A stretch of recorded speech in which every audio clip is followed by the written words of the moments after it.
मेरा नाम अंसारुल्लाह है। राम आस्था का विषय है, राम पर राजनीति नहीं हुई। आप रखते हैं राम? बीजेपी तो हाँ बिल्कुल भाई, पूरे हिंदुस्तान रखते हैं भाई, हिंदुस्तान के लोग रखते हैं। वहाँ पे अगर देखिए तो वहाँ पे नाले ऐसे ही पड़े हैं, वहाँ पे पानी नहीं जाती है टाइम से। वहाँ का माइनॉरिटीज का इस स्थिति में इतनी बुरी हालात है, उस पर कोई बात नहीं करता है।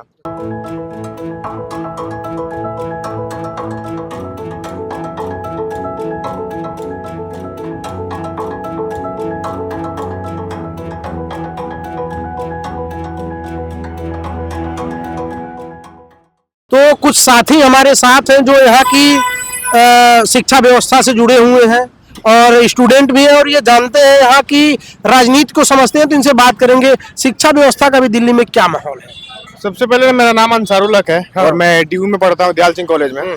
और जो दिल्ली का शिक्षा व्यवस्था तो एजुकेशन सिस्टम यहाँ का सही है, और लेकिन डेवलपमेंट में हर जगह हर एरिया में काम नहीं हुआ है। हाँ। क्योंकि मैं ओखला में रहता हूँ, बटला हाउस रहता हूँ। वहाँ पे अगर देखिए तो वहाँ पे नाले ऐसे ही पड़े हैं, वहाँ पे पानी नहीं जाती है टाइम से। वहाँ का माइनॉरिटीज का इस स्थिति में इतनी बुरी हालात है, उस पर कोई बात नहीं करता है। अच्छा। और ये बोलते हैं कि हम सबके लिए काम करते हैं, और अब चलिए हम केजरीवाल जी को बोलते हैं चलिए ओखला में चलिए, वहाँ पे क्या काम हुआ। देखिए केजरीवाल जी तो ये भी कहते हैं कि शिक्षा व्यवस्था दिल्ली से बेहतर है, दिल्ली में हमने शिक्षा व्यवस्था के बहुत बेहतर। आई एग्री, मैं शिक्षा व्यवस्था को हम मानते हैं कि उनका इसमें हुआ है, लेकिन हर चीज में नहीं हुआ है।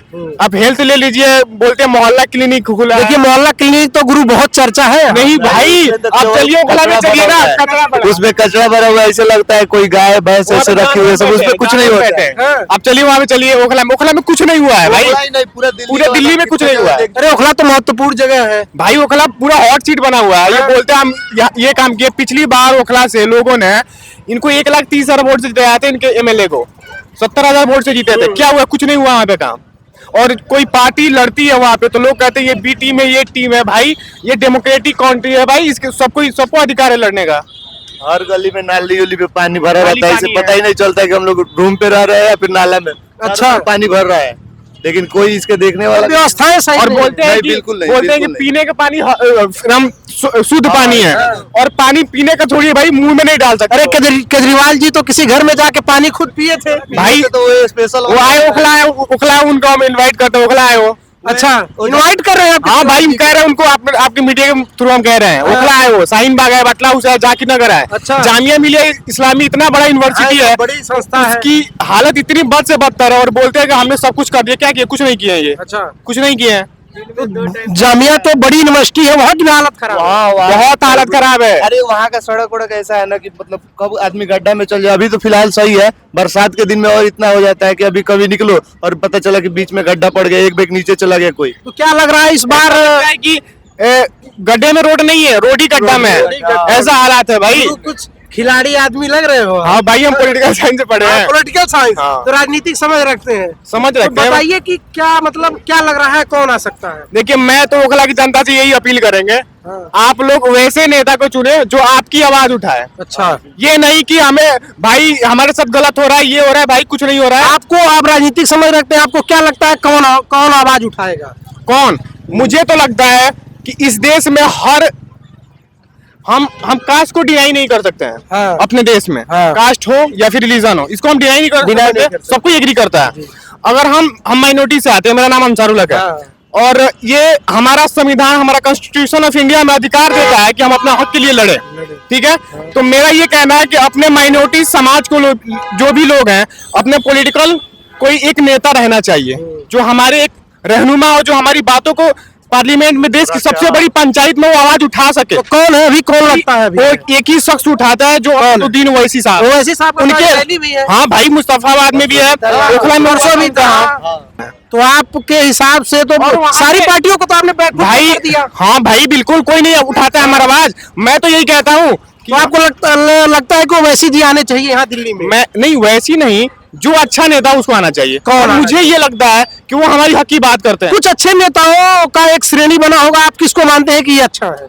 भाई मुझे तो वैसी साहब अच्छे लगते हैं। अच्छे लगते हाँ। हैं। और कोई नेता उनको वैसे साहब कि वो हमारी हक की बात करते हैं। जब ट्रिपल तलाक हो या फिर कोई भी चीज हो, ट्रिपल तलाक की गुरु महत्वपूर्ण बात की CNRC ट्रिपल तलाक सही है कि गलत है आपके मैं हिसाब से? वो अलग डिबेट है, उसमें बहुत बड़ी डिबेट है, हाँ। उस पर मैं नहीं जाने वाला। हाँ। CNRC हो, एक ही बंदा बोलता है। वो ना होते तो और पता भी नहीं चलता कि एनआरसी सीए क्या है। क्योंकि और हमारी हिंदुस्तान में ये माहौल हो गया है कि अगर हम प्रोटेस्ट करें तो गोली मार दी जाती है। संभल में क्या हुआ आप देखे, वहां पे 5 लोगों को मार दिया गया। भाई हमारा अधिकार है, हमें अपने बात को रखने का, हमारा अधिकार है हमें बोलने का, बोलने नहीं दिया जा रहा है। अच्छा, तो इसके लिए मैं यही कहूंगा ओखला की जनता से कि आप लोग भाई, मैं किसी पार्टी को सपोर्ट नहीं कर रहा कि आप इस पार्टी को दे, आप खुद समझदार हैं। ओखला की जनता मतलब इंडिया में सबसे ग्रेजुएट लोग ओखला में हैं, वो खुद समझदार है, वो जानते हैं कौन हमारा रहनुमा है, कौन हमारी बात को असेंबली में उठा सकता है। तो उनको अपने अच्छे उम्मीदवार को चुनना चाहिए जो भी उनके हक के लिए काम करे, उनकी आवाज उठाए। लेकिन अभी ओवरऑल क्या माहौल चल रहा है, कौन इस बार यहाँ पे लीड कर सकता है? ओखला में मैं जहाँ रहता हूँ वहाँ पे तो देख रहा हूँ, मतलब कांग्रेस का भी कुछ है, आपका भी है और MIM का भी है। मुझे लगता है MIM और आपका भी कुछ उसमें टक्कर हो सकता है, उसमें जो निकल जाए। अच्छा, हाँ, लेकिन ओवरऑल अगर बात किया जाए तो कौन है जो सरकार बना सकता है? सरकार अभी देखिए, कुछ ये कह नहीं मतलब सकते। आप ही बनाएगा थोड़ा ये उसके पास ज्यादा हाँ, मतलब अभी है। आम आदमी पार्टी का लेकिन थोड़ा है। आप 2 सीट पे लड़ रहे हैं, मतलब पूरा कुल मिला जुला के दिल्ली में भी आपको ऐसा लग रहा है कि आम आदमी पार्टी का है और वो सरकार बना सकती है? दिल्ली में तो अभी क्योंकि अभी चुनाव 5 तारीख को वोटिंग होगा। बेहतर है, बीजेपी से तो बेहतर है, जो सेंट्रल में चल रहा है उसके हिसाब से तो आम आदमी पार्टी बेहतर है, बीजेपी से बीजेपी से बेहतर BJP से है। तो लेकिन इसमें अगर मतलब कुछ सीट MIM को मिले जो ओखला से और मुस्तफाबाद से 2 जगह से लड़ रहे हैं, और हम वो चाहते हैं कि वो 2 सीट MIM जीते और वो हमारे हक के लिए लड़े, क्योंकि बिहार में MIM बोलती है, यूपी में MIM बोलती है, पूरे इंडिया में वही एक ही शख्स बोलता है पूरे पार्लियामेंट में, और कोई नहीं बोलता है। कम से कम 25-30 सांसद है जो माइनॉरिटी से आते हैं, मुस्लिम माइनॉरिटी से आते हैं। कौन बोलता है? कोई नहीं बोलता है। सब अपने भाई पार्टी का ये पार्टी नहीं बोलने देती। देखिए गुरु, चुनाव जब होता है तो राम और हनुमान और भी चीजों पे बड़ा चर्चा होती है, दिल्ली में भी चर्चा है। तो इस पे क्या इस तरह की राजनीति होनी चाहिए? नहीं, नहीं, जाति का राजनीति नहीं होती है। योगी जी आते तो यही केजरीवाल को चैलेंज किए कि हम राम मंदिर बनवा दिए, ऐसा आप कुछ करके दिखाइए। ये कौन सा राजनीति है भाई? तो अच्छा, बिल्कुल गलत है। जब आप मतलब विकास पे बात कीजिए, शिक्षा पे बात कीजिए, हेल्थ पे बात कीजिए। ये योगी जी आके प्रचार में बोल रहे हैं कि आप राम मंदिर हम मतलब अपने यहाँ बनवा दिए, ऐसा आप कुछ करके दिखाइए। फिर ये तो राजनीति नहीं हुआ ना। बात मर्यादा पुरुषोत्तम प्रभु राम जी की है, तो हमारे दिल में भी उनके लिए बहुत आस्था है, बहुत सम्मान है, क्योंकि हम भी कहते हैं कि कण-कण में राम है, लेकिन उनके नाम पे राजनीति नहीं होनी चाहिए। राजनीति नहीं होनी चाहिए ना, डेवलपमेंट के नाम पे होनी चाहिए। सुरक्षा, महिलाओं को कैसे सुरक्षा दिया जाए। अंसारी जी, देखिए आपने महत्वपूर्ण बात कही है, कण-कण में राम है, और लेकिन राम पे राजनीति नहीं होनी चाहिए। राम आस्था का विषय है, राम पर राजनीति नहीं होनी चाहिए। राजनीति नहीं होनी चाहिए। हाँ, तो मेरा आस्था आप रखते हैं राम से। बीजेपी तो हाँ बिल्कुल भाई, पूरा हिंदुस्तान रखते हैं भाई, हिंदुस्तान के लोग रखते बीजेपी हैं। तो वही करता है भाई, मतलब जात पात वो के लेकर हर तुष्टिकरण की राजनीति से आप लोग बहुत नाराज हैं। बिल्कुल बिल्कुल। वो मतलब बीजेपी जहाँ जाए, अगर इसे मतलब राम और मुसलमान ऐसे ना है तो उनका राजनीति नहीं है। बिल्कुल, अगर ये नाम लेना बंद कर दे तो उनका राजनीति खत्म। चलिए, मैं एक बात और मैं कह रहा हूँ, हम बाई चॉइस इंडियन है। जब इस देश का पार्टीशन हुआ ना, तो हमारे बुजुर्गों ने इस मुल्क को चुना है। हम यहाँ पाकिस्तान, हमें अधिकार था जाने को, हम नहीं गए यहाँ पे। हमें इस मुल्क को, इस वतन से प्यार था, हमें इस वतन से आज भी प्यार है, और जब तक हम जिंदा हैं इस मुल्क से प्यार करते रहेंगे। अगर आज भी इस मुल्क पर कुछ होता है ना, सबसे पहले हम खड़े होंगे इस देश के लिए।